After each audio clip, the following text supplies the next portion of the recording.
Hey guys, it's Desert Plink. I wanted to do a video today on the different types of handguns and different features that are available to you. The reason I'm doing this video is I get people asking me all the time, hey, what kind of handgun should I get?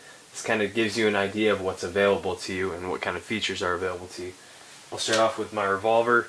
This is a Ruger GP100. It's a .357 Magnum. It holds 6 rounds. Good thing about the revolver, it's a really simple, reliable design. It doesn't require a lot of maintenance. And this revolver is double action and single action. What that means is on double action, when I press the trigger, it'll bring the hammer back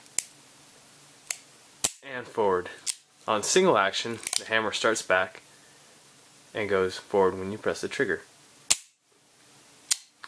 Other revolver I'm going to show you here is my backup gun. I carry this on duty. This is a 5-shot 38 special. It's a Smith & Wesson. And it's kind of the same thing, except it's double action only. So you can't see the hammer, but the hammer is coming back and coming forward every time I press the trigger. Double action presses are going to be a little bit heavier than single action. Next one I'll get into is the 6R P226. This is a really popular handgun, and this is kind of the same thing.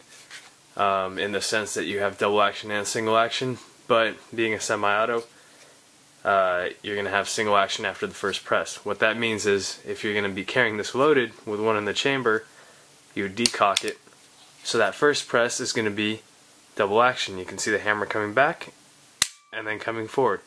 Now because this is a semi-auto, after that first round, the slide will cycle, and then you can see now you're in single action.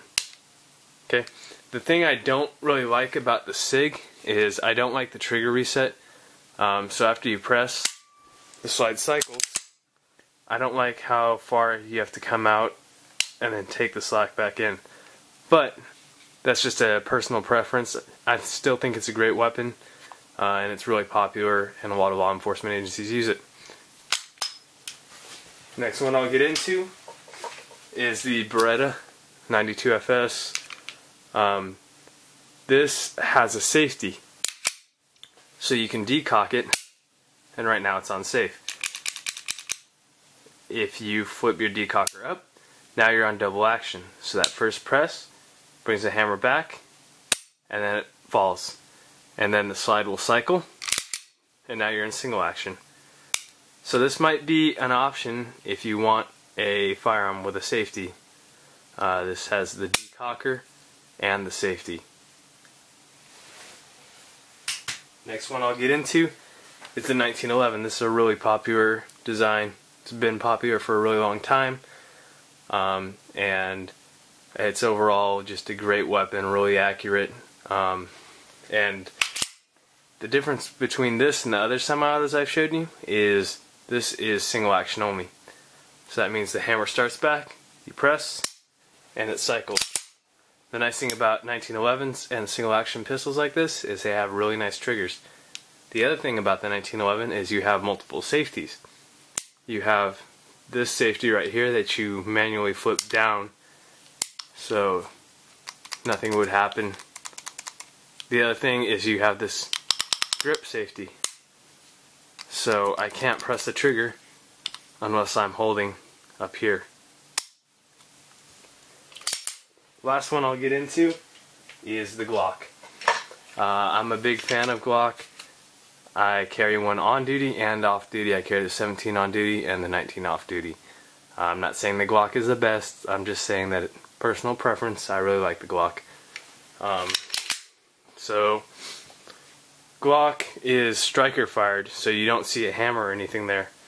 But that trigger, when you do this, there's no external safeties, but when you put your finger on the trigger like that, you're disengaging all the safeties. Press, slide cycles, and then I really like the trigger reset on the Glock.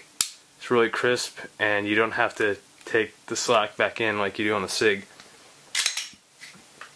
So a couple of things to discuss if you're getting a handgun. Capacity. This 5-shot, it's really limited in terms of firepower, but it's really simple and reliable, whereas there are more things that can go wrong with a semi-auto. With the 17, in most states you can get 17 round mags, which means you can have 17 rounds in the magazine, one in the chamber for 18 rounds without a reload. That's a big consideration. The other thing you want to consider is being able to attach a light. I have a Streamlight TOR1, and also I have night sights on this. All these other pistols I've shown you, with the exception of the SIG, which has the rails, do not have a way of lighting a mount. Mounting a light, which is something you want to consider, especially if you're getting the gun for home defense. I hope you enjoyed this video, and feel free to comment, rate, or subscribe.